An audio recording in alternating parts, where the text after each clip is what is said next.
Brain power like Lucy, stick to the script like movie. Never forget who I am, proceed with sounds as groovy. This gangster, like Eazy-E with a Uzi, all eyes on me, like Tupac. Alright family, I just want to come through real quick this morning and talk about a few things. A book I want y'all to go get is a book called The Master Game by,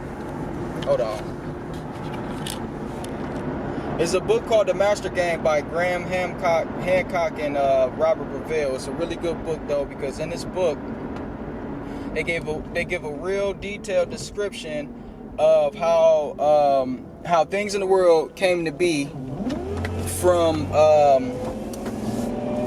how it started in ancient Egypt, or ancient Kemet was really called ancient Kemet.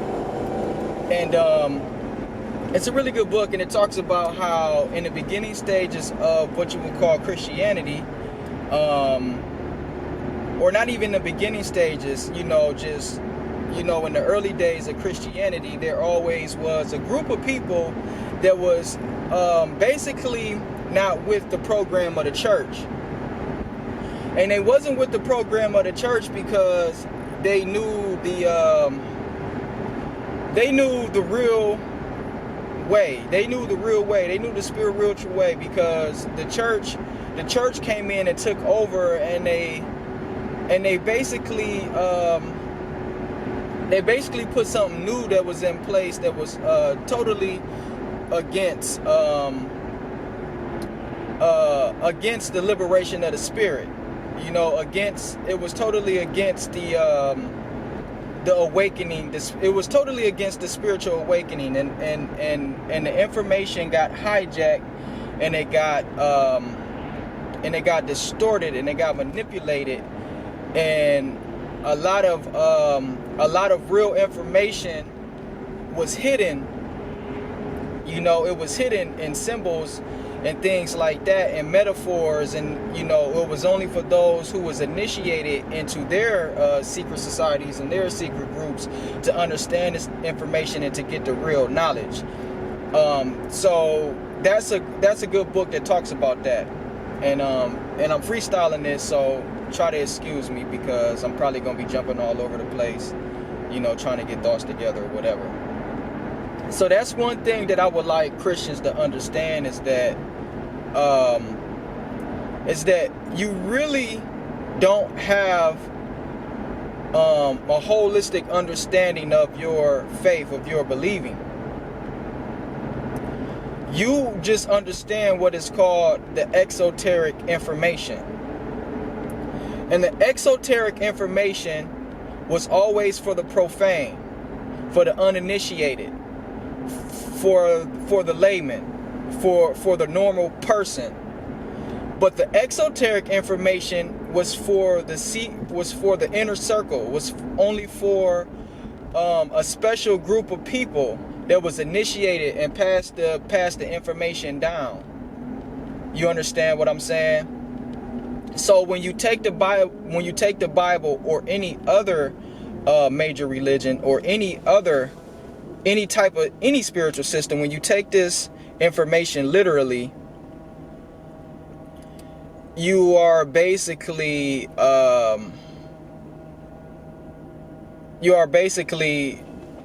not really getting the proper information, what it was really created for. So the real information, or the powerful information, is the esoteric information. You got exoteric and you got esoteric. Esoteric is inner, exoteric is outer. So what you want to get to is, you want to get to that inner information. You want to get to the inner information, and the esoteric information, it deals with alchemy. It deals with symbolism. It deals with hidden meaning to unlock your spiritual initiation and to awaken your higher spiritual aspects of yourself. That's what the esoteric is about. That's what the inner information is about. And this is all through the Bible. This is all through any spiritual system. This is in all spiritual systems. This is in all religions. And you have to be trained in order to break this type of stuff down. So when you deal with the occult, this is what they go into. If you deal with the occult, this is what they're going to. True occult information, honestly, true occult information is really just dealing with esoteric religion. But it was hidden. That's what the occult means. It means hidden. So that's what the occult really is about. If you really study the occult, you're really still studying religion, but you're just studying it from an esoteric point of view. And then again, you know, anytime, you know, modern religions, they always demonize and keep people away from the esoteric information by calling stuff evil and stuff like that. Case in point, you got a million videos all over the internet, all over YouTube, this explaining how they're showing how a lot of these actors and entertainers, they're down what you call the Illuminati, right? And they're calling these people evil, they calling them devil worshippers, and they calling them all these other things. But when you see they go get when they go get their award and all of that, they thanking God and all of that. Because that's because a lot of you people, y'all really don't understand esoteric information. You only got very small amount of information. You know, you only got the exoteric information. You only got the layman information. You didn't penetrate the inner hidden meanings. You understand what I'm saying? So that's why you guys don't really understand certain things, because you don't know what it's about, you know. And they say man fear what he don't understand, and that's a good example of that. And basically, you know, when you're dealing with esoteric information and you're dealing with inner alchemy and you're dealing with people that's trained and been practicing for years on how to awaken higher spiritual principles inside of themselves. You understand what I'm saying? I lost my train of thought. But when you're dealing with people that did this, you know, awaken higher spiritual principles inside of themselves, you know,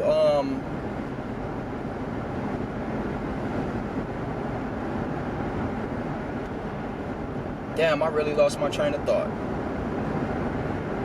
So anyway, since I lost my train of thought, I'ma just take it back to the Bible and take it back to the religion. So after Kemet fell, right? After ancient Egypt fell, and after the Greeks took over, then the Romans took over, right? So now it was what you would have Europeans in the land now, right? And the Greeks, by the time the Romans came in, the Greeks had, you know, they had built a community, they had mixed and mingled within the African community, the Egyptian, the Kemet community, right? And that's where the Gnostic information comes from. And these Gnostics, they was really because if you study up on ancient Greek, right? The Greeks, they knew a lot of Egyptian information. That's why they brought a lot of that information to Europe. You know, it started with the Greeks, and they passed the knowledge down, you know, to the Romans and things like that. But the Greeks, they understood a lot of the ancient Egyptian spiritual teachings, the mythology. They understood a lot of this. You know, some of it probably was distorted and, you know, not really understood correctly. Probably so. But for the most part, they had a respect. They had a certain type of respect, you know, even though they took over the land and things like that, but they had a certain type of respect for ancient Egypt. So basically what I'm trying to get to is that the Gnostics, or the Gnostics, they basically was going against the church, because the church began to form. They came in, they took over the land, and the Gnostics, they was trying to preserve the ancient teaching, because they seen what was taking place. They seen this new thing that was taking place, and they wanted to preserve the teachings. And you know, so they wrote they wrote these philosophical and religious texts, and they preserved them, and we actually found them in 1945 or 1947 or something like that, which was found in Egypt, and that's how we got the Gnostic text. Before then, the only information that they had on the Gnostics was actually through the church, and how they was basically talking down on the Gnostics, and that's the only way that we had any information of them, was through the writings of them talking down on the Gnostics. But we never was able to hear their side of the story. So basically the Gnostic text is many different books of a philosophy that's basically rooted in ancient Egypt. But this is what's real interesting about the Gnostics, is that they talk about that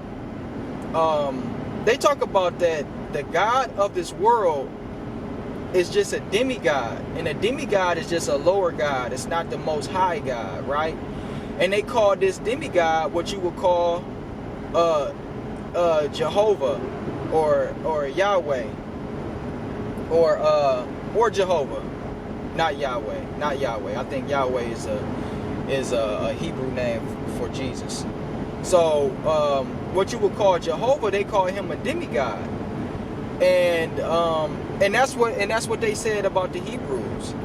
They said that this God of the world was a demigod, and it was an evil God, and it wasn't the Most High God, and that's why it was a jealous God, and that's why that the jealous God didn't want man to eat of the knowledge in the garden, because he didn't want man to obtain knowledge of himself and realize that he actually was more powerful than the demigod, because inside of the man was the spirit of the Most High God, right?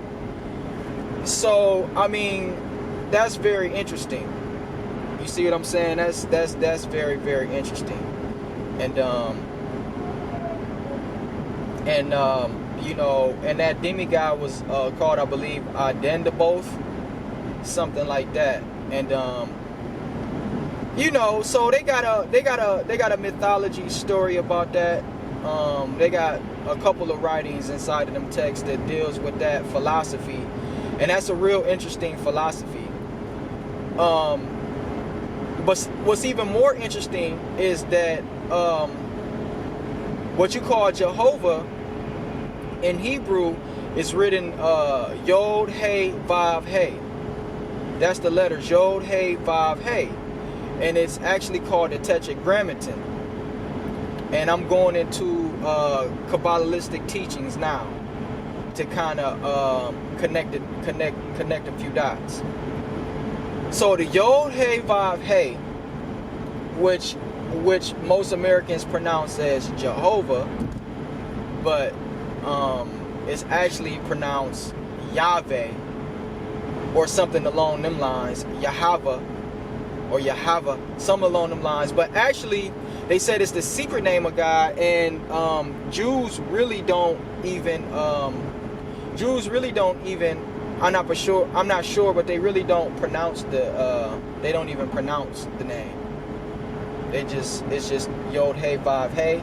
Or if they do pronounce the name, they just don't say it for no reason. It's a sacred name. It's a hidden name. It's a secret name. So it's probably only a small circle of people who really have the real pronunciation of Yod Hey Vav Hey.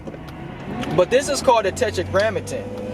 And basically, the Yod Hey Vav Hey really symbolizes air, earth, fire, and water, right? Because the Hebrew letters is they're very symbolic, and they have meaning, and each letter is symbolic to air, earth, fire, and water, and that's why this is the Tetragrammaton. And air, earth, fire, and water symbolizes physical matter. These are the physical matter properties. You understand what I'm saying? So, and the Tetragrammaton, I believe, is a cube. It's a cube, and I believe the cube also symbolizes physical matter. So when you have the Gnostics talking about that this was a demigod, not the Most High God, and that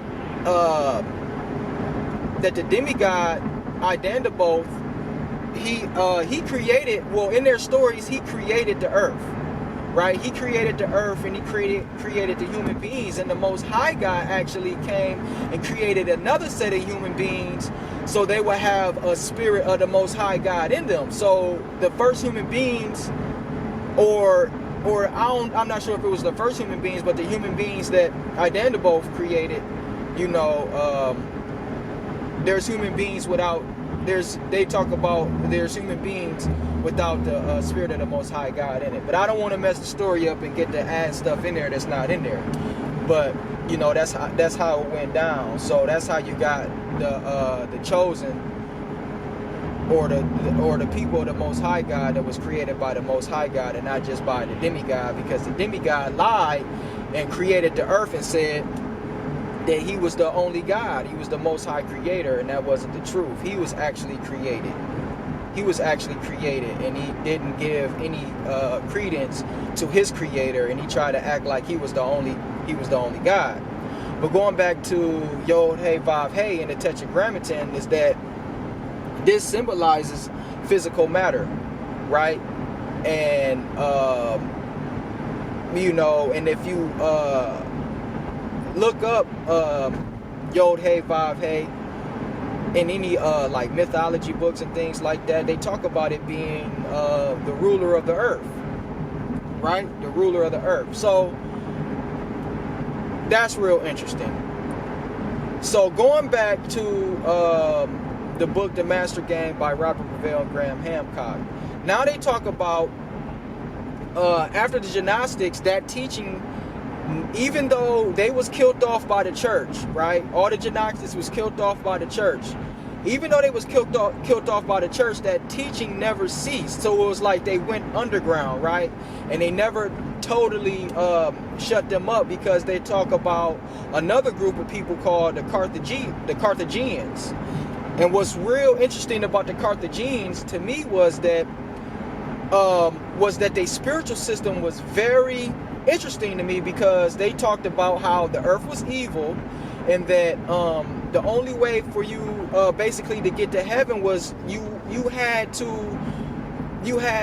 resist, you basically had to resist the physical material plane very extremely. All right, they restrained from sex. They ate a strict vegan diet. You know, they was a very extreme, strict people, and it was called, I think they was called the Perfecto.